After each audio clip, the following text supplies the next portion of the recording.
What's up, everyone? This is the Roommate Investor, and yes, it's 2025. New year, new me.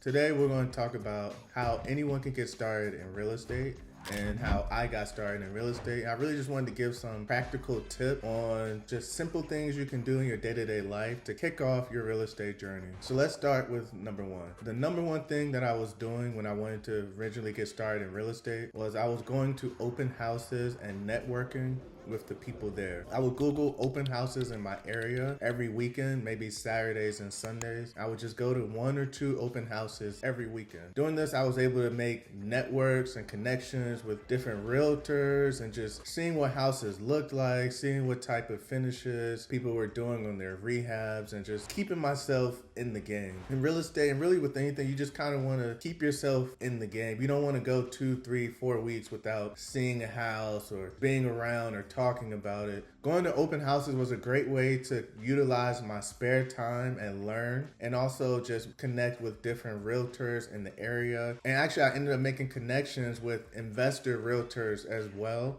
and we're still good friends today. So a practical, easy thing that you can do is just go to an open house and just see what happens from there. Something else I did, I stayed on YouTube. You have to constantly feed your mind, feed your brain. I stayed on YouTube. I'm still staying on YouTube to this day. You continue watching YouTube videos, and by doing this, you're feeding your mind real estate, real estate, real estate. Also, you're going to be able to kind of start to pinpoint and learn what type path you want to go down, new ideas, and you can really figure out how you can make real estate work for you, because there's so much things you can do in real estate. So by getting different ideas through YouTube and constant research or investigating and things like that, you can pinpoint 1 or 2 areas where you feel like you can be strong at. So stay on YouTube hours every single day. Number 3, you should stop past houses where you see contractors working, builders working, see big trucks, you see wood and these projects going on. Stop by the project, try to ask questions, try to talk to the contractors. Maybe you might get lucky and run into the builder. You can even stop and walk through the houses as well. Now you're getting kind of a on-site learning experience. You can go upstairs, downstairs, open doors, look around. You can see what type floor plans people are building and rehabbing. And you're also able to make connections with contractors in your area, and you can see the work that they're doing right then and there. So you don't have to guess.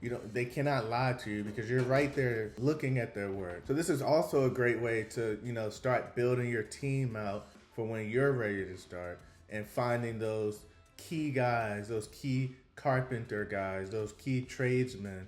So yeah, stop by these houses and just talk. Most people are friendly and are willing to help. Lastly, be sure to attend your local meetings and also national meetings as well if you have the money. These meetings are a great way to network with like-minded people on all paths, beginners to advanced, and it's just a great way to, like I said in the beginning, keep yourself in the game. In these local or national meetings, you can also find people to team up with.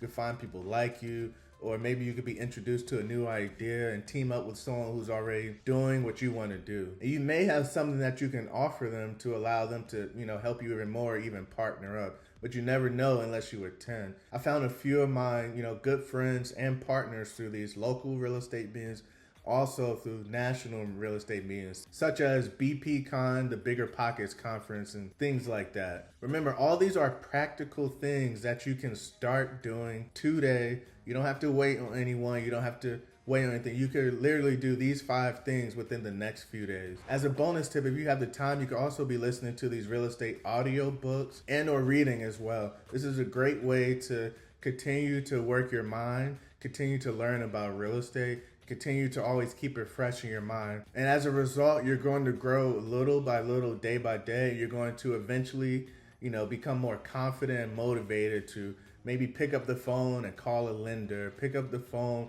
and talk to that contractor, talk to the bank, and see where you really are so you can move on to the next step. There's so many paths in real estate that you can really be successful with anything that you do. You really just want to make sure that you're sticking to that one path until you see the success. And then once you get good at that one thing, then eventually attempt to branch off little by little. If you have any more questions, don't hesitate to leave a comment. We can definitely talk more in the future.